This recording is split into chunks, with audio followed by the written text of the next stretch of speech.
Hi everyone, welcome to my channel. My name is Phoebe Nubisi, and today I will walk you through how to build your first project using VS Code to build a Power Apps code apps that is made up of React, TypeScript, and Vite. So it's a web application that we will use and build using Node.js and using some great packaging.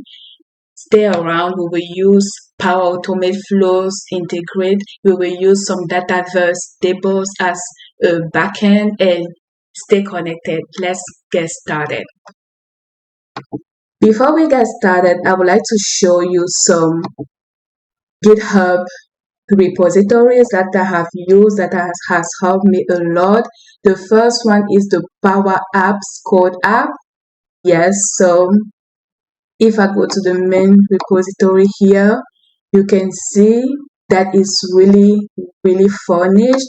So we have a lot of sample codes here. We have the ones using Dataverse as backend. We have Fluent UI for a library that you can use. Hello World. There are a lot of applications here.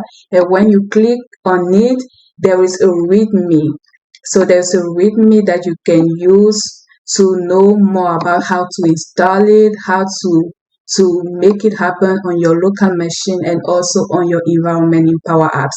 For example, for the Dataverse demo app, this is how it looks like. So you will have very fun with it. So this is how I have used, and now I can build my own code apps with clarity, and this is what I will show to you today as well. And I've also used Claude Code. I'm pretty sure a lot of you guys have heard about Claude Code and then how it integrates the Power Platform skills. So using Claude Code, you can build code apps, you can build generative pages, you can build Canvas app, you can build model-driven apps, you can build Power Pages, MCP apps. If you see on my left here where my cursor is, you can see plugins. We have Canvas app, and for each type of apps, we have how it integrates with Claude, and we have all the documentation, how to install everything. On my side, I already installed code apps. Here it is. This is the documentation. So if you don't have it yet, make sure that you go to this page. I will paste the link on the description so that you can also have access to it. So the first thing that you need to do is to download Node.js. Make sure that you have the version 22 plus, and you install also Claude Code or GitHub Copilot. I use both of them, but for the goal of this session, we will use just Claude Code, and this is how to install it on Claude. You use plugin marketplace add. So it's two commands. You use this one first, and then you install this, and then you can just start using the commands.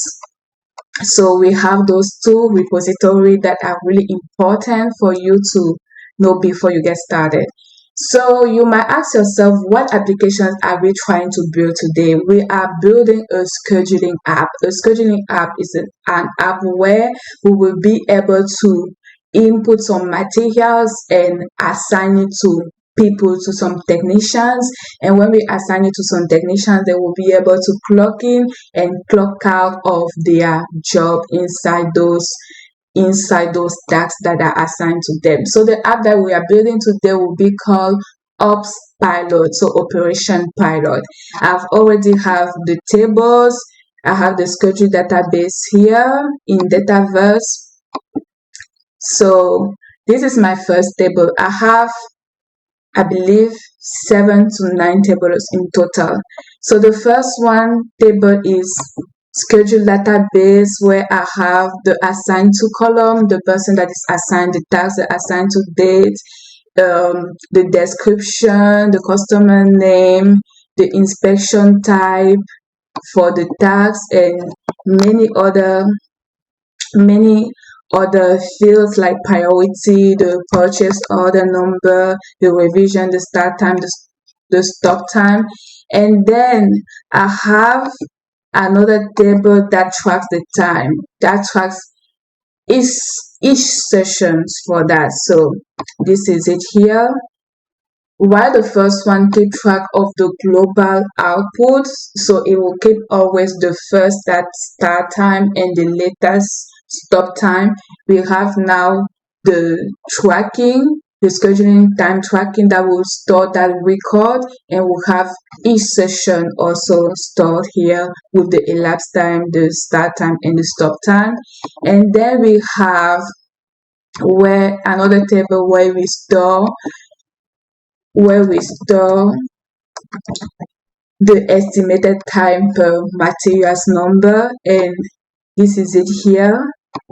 So for each materials or parts numbers, we store here the current estimated time that it needs to get finished work on from the start to the end, and then we put the reason for change. So this one will always have the latest estimated time. And then we have another table that keeps tracking of the change log.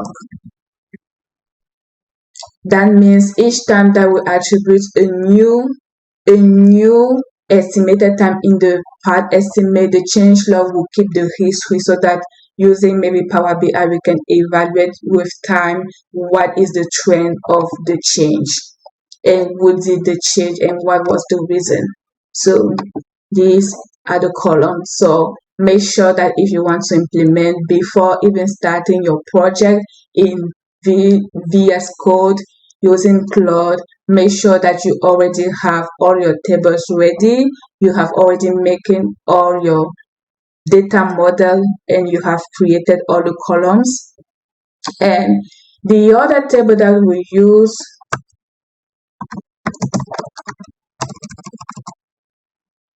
is a table that will be like a staging table.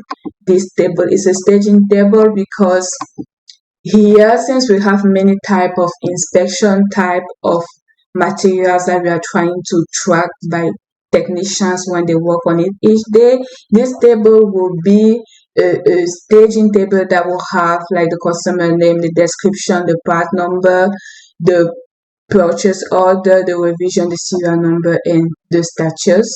And then because we also want to have the whole base access control in this application, that means a person that has a manager role will have different permissions than a person that have just a normal role. We handle it using security roles. So we have some security roles for the manager, and for the normal users, I already created them here. And then the table that stores the security roles is called role. Here is called role, and you might not see it on the recommended one, but when you go to all, you will see here it's called security role, but the logical name is called role. That too I will import in the app, and then we will have team because we assign those security role to a specific team. Yes, so that will not import users one by one. So that's why we will import also the table team, this table, the table team, and then we will also have the table system user, the table system user, that is the normal user table that we have in Dataverse. That being said, I listed all the tables that we have. I will create the project first in Visual Studio Code. So let's get started. I think you can see the Visual Studio Code windows right now. We will start the terminal where we will create the Visual Studio Code project. Yes. So one moment. Alright, so I have a file that I have created that has all the commands that I have used so far for Power Apps Code. As if you need that, let me know in the comment and I will make sure to share it with you. So the first command that I have is to create the Vite project. So we will create the Vite project and click enter. It will ask me my project name, so we'll call it ops pilot. The package name, so let's leave it empty. Since we left it empty, it's asking select a framework. So we will have vanilla, Vue, React, Preact, all those names. So we'll choose React. And then it's asking select a variant for the compiler. So we will choose TypeScript plus React. And then it's asking install with npm. Yes. Make sure you have Node.js 22 plus before doing this. So it's installing our project. Then, yes.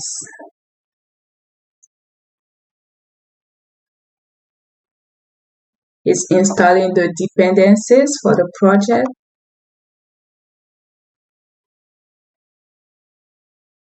So at this point, we are still installing the project, so we have not used Claude yet. So it's installed everything. It's telling me that it's available on this link. So I will copy the link so that we can see how it looks like. So this is our application for now. So it's just an application that says get started. To make sure that you see it, this is how it looks like. That's the link. Localhost, that's the port 5173. So now let's come back to VS Code. We will stop the server for now. And then what we will do, we will also install Microsoft Power Apps library here. I have the command here. I will copy and paste it. So it's npm install Microsoft Power Apps latest. Make sure you always select the latest one to have the latest features available to use. Let's install it.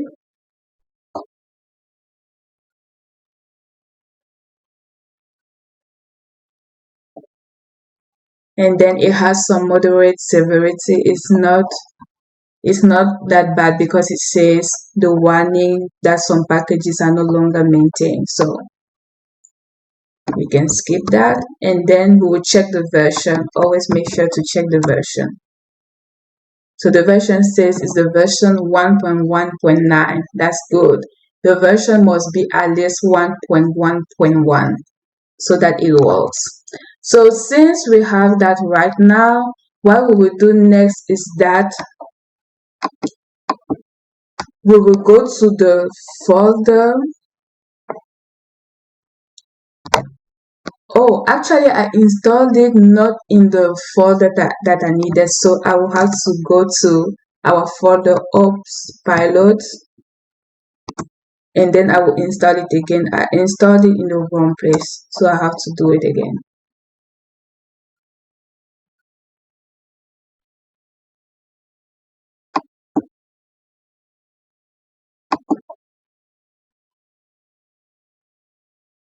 So it's telling me that the folder is empty.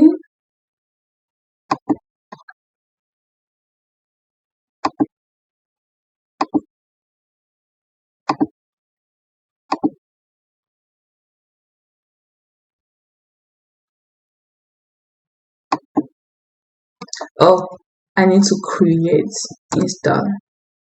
Okay. So it was looking for the version instead of installing. So now it's installing. Previously we installed it at the wrong folder. It's always good to make sure that you are at the right folder. So now we can check the version. That's right. Now that we have everything set up, we will use npm install to make sure that we will use not npm install, we will use pack code init to initialize our project. I can even skip this step without initializing our project, but this step is so crucial because, like it says in the comment, it creates the power.config.json file. You cannot really make your project work without it. I can try just to show you what I mean. to create a data source. I have my tables here ready. I can try to create the data source. It will not work because right now I don't have that initialize of the project. Let me take the commands. For example, I will try to add the data source. This is a command to add data-verse data source for table. Pack code, add data source, data-verse table name. So this command right here at the line 56. So I will use that to add my data source system user for the user table. It will give an error because we have not initialized yet the project. You see, it says error power.config.json is not found. Please check that it exists in the current directory. So to do that, we need to do pack code in it. This is the line here, 24. So let's do it. And we give a display name for our project.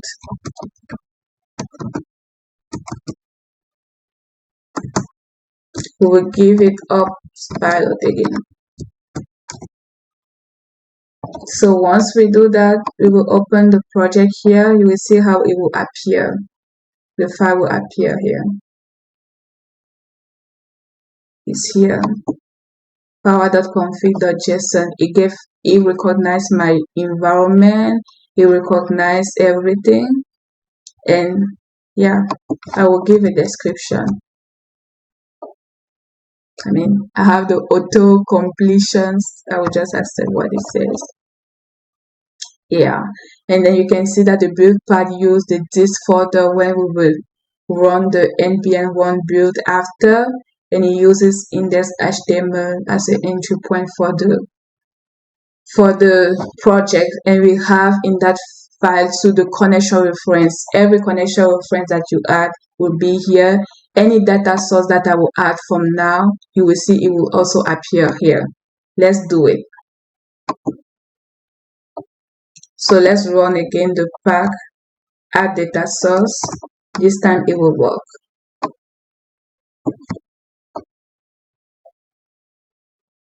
If you have any question about what I'm doing, make sure to ask it in the comment section and I will respond to you.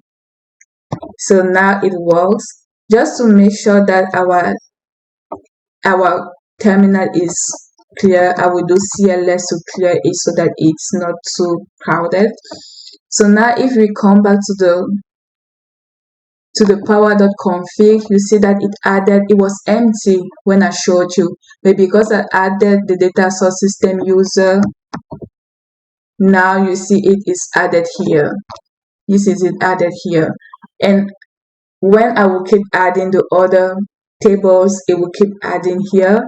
And also notice if I open the SSC folder, the source folder, we have a new folder that's called generated. That new folder has all the models. Now you have the system user model. So when you add a data source, it's also adding the system users model here with all the properties, the column, the structures, how it works. It also adds the services, CRUD. I'm pretty sure you guys have heard about it before, how to create users, how to read users, how to update, how to delete. That's what we call CRUD. And it also has all those prebuilds with the data client. Yes, it uses data client to do that. So we have everything here ready for us. And then let's add the other tables as well. We have another table that we call employee ID. Let's add it. So once we have it, watch out for this folder. It will add it here too. Watch out, you see how it just added on the model. It added employee ID models as well. You see, it has all the table structure, all the columns, all the details, the type, and so on. Same for the service about the CRUD to do it. And then same for the power.config.json. It also added that table here. We have the entity set name, we have the logical name, everything is set up for us. That's very magical. And let me show you another folder. It's called the .power folder. The .power folder has also the app schema. We have, for example, the employee ID. It has all the schema of that table here, and same for the user table as well. So for each table that I will add in the project, it will do the same. So it will add on the .power folder, on the generated folder, in the source folder of the project, and also in the power.config.json. So let's keep adding. We have more tables. So now I will just add them. Since I already explained how it works, I will just add the rest. Now I was just adding the role table for the security roles. It's totally important to manage roles using security roles, because that's how you need to give the right permissions to people to use the app. We add the team also,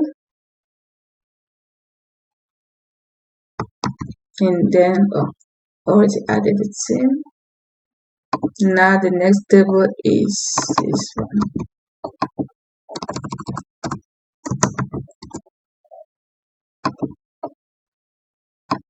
I have 4 more tables to add. Make sure to add all your tables. I started doing this because if you don't plan well using Cloud Code, it uses tokens to build your usage. Sometimes I was running out of usage capacity without even doing the work.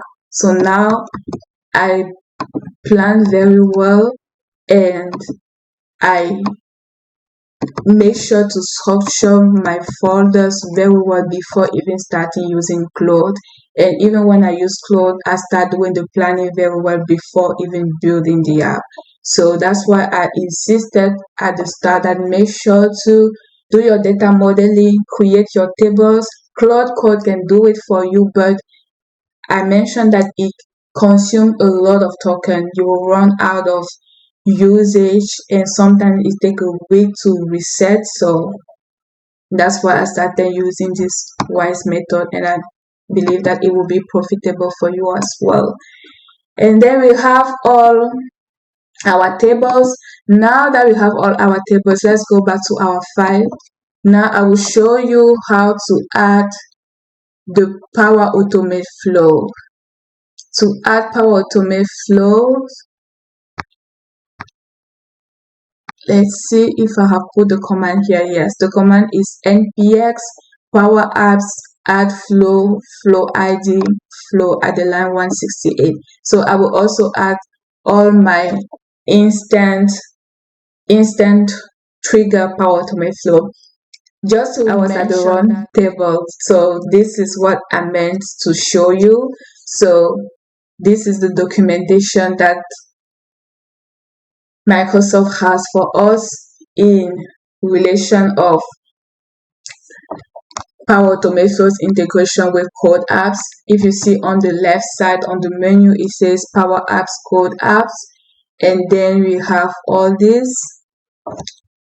We have how we integrate, how when you add it, what service it generates in the source folder, and all this. But also at the end, it shows you how to remove a flow by ID and how to deploy the app, and these are the limitations. Manual flows with Power Apps Trigger, you can read it on your personal time. Very important. So now that we have everything, we will add the flow. We are at the line 168. So let's put the command to add the flow. Let me show you my flows that I'm trying to add. So I have them here. I already have them here. I already tested them. I mentioned the input is when Power Apps call a flow is a manual trigger. So let me open the flow. This is one of them.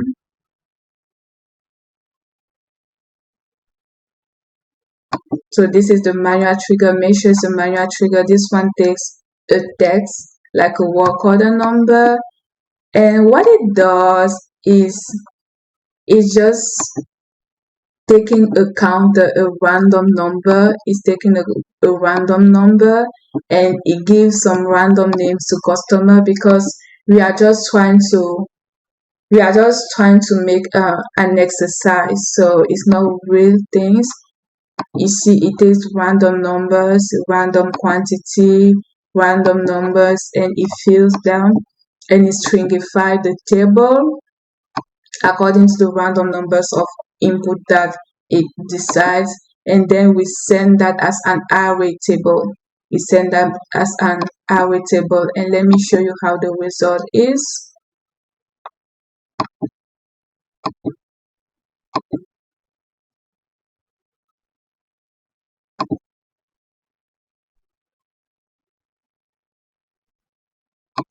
So the result look like this. Is a string, like you see the double quote here is a string that has the part number, the revision, the quantity, the description, the customer, the work order number, the PO number, exactly like I showed you on this table, this staging table.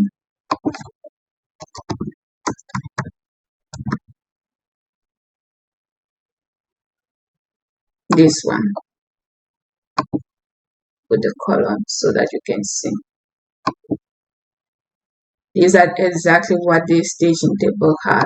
So what we do when you check the bar here, just copy the flow ID. You copy the flow ID for all your flows. I have 3 flows. I have already the flow IDs here. So I have already all of that ready, and I will just go to the VS Code and paste it in command line. This is the first one, and you will add it in the system. It's asking for my environment ID. So I will go back in Chrome and I will copy the environment ID. On the link you can see environment. This is the environment ID. You can copy that here, or you can also click the settings here. Oh, not here. Go to Power Apps, click settings on the top right with the gear and click on session details. Session detail will have everything. It has a session ID, tenant ID, everything, environment ID, everything for you. You just copy the details. So let's come back to the environment. It's the same in Power Apps, but let's use this one.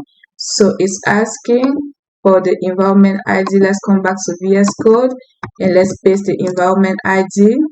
It says fails to add a flow. Okay. Let's go back to ops pilot. We were at the wrong folder. Make sure all the time that you are at the right folder. So let's put the command again. And it added successfully. Let's do for all the other ones as well, the 2 other flows.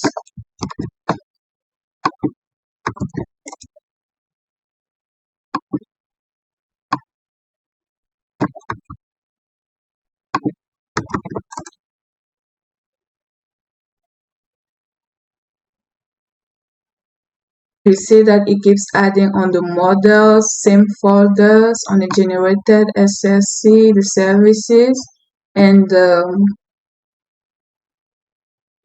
yes, it keeps adding everywhere, even on the power.config.json. It adds everything, the flow details, the flow entity ID, the flow display name, workflow name. So all those details are so important. Since we have all of that ready, we will start building our project. Time to call Claude. So I will tap Claude. Make sure that if you want to use Claude, make sure that you have an available subscription. I have the Pro subscription. So now I just tap Claude on the terminal and it opens for me to use. It's asking, do you trust this folder? I say yes, and Claude is ready. So the first thing that I will ask Claude to do is to create the requirement folder for me. This is what I already written. I say create or update Claude MD for this project. This project I given the name, I give the rule. This is the structure. For all my projects, the structure is the same. It's just the content that differs, but Claude is the same for all my code apps projects. Now I give more information about it, and since I want to be cautious on the token, I always say it's not a mock-up, it's directly Dataverse that you have to use. I give already the pages to build, and I give the key rules. I give all the structure of the file. Here I give the phases. That first, what you have to do, you have to do the discovery of my Dataverse table that I just added. So it will not do it for me anymore. Now design the system and the reusable component, the app shell and the navigation, and then the pages, and then the functionalities, and then other functionalities of the app. And lastly, we will have the word security and the redeployment. So let's copy it and paste it on Claude, and it will do it for us. You see, it's saying writing Claude MD for Ops Pilot. For the video not to be too long, we will make several sessions for this. It's asking me, do you want to create? For giving the permission to Claude, I will say yes, allow all edit during the session. Yeah, so after doing this first phase, to create the memory bank, I will do it on another video so that the video is not too long for us. So it says Claude MD has been added. These are the sessions. For all my projects, I use the same, and I have everything, the rules, and it has the next step already. So let's end this session, and in the next video, we will create the memory bank. Once we create the memory bank, we will now go to the discovery of the tables. That is the phase 0 here that will run. And after the phase 0, we will use Claude MD as a planner to give us all the steps to plan our app so that it will not make mistakes. Thank you for listening, and see you on the next video for our planning app. You got this. Thank you.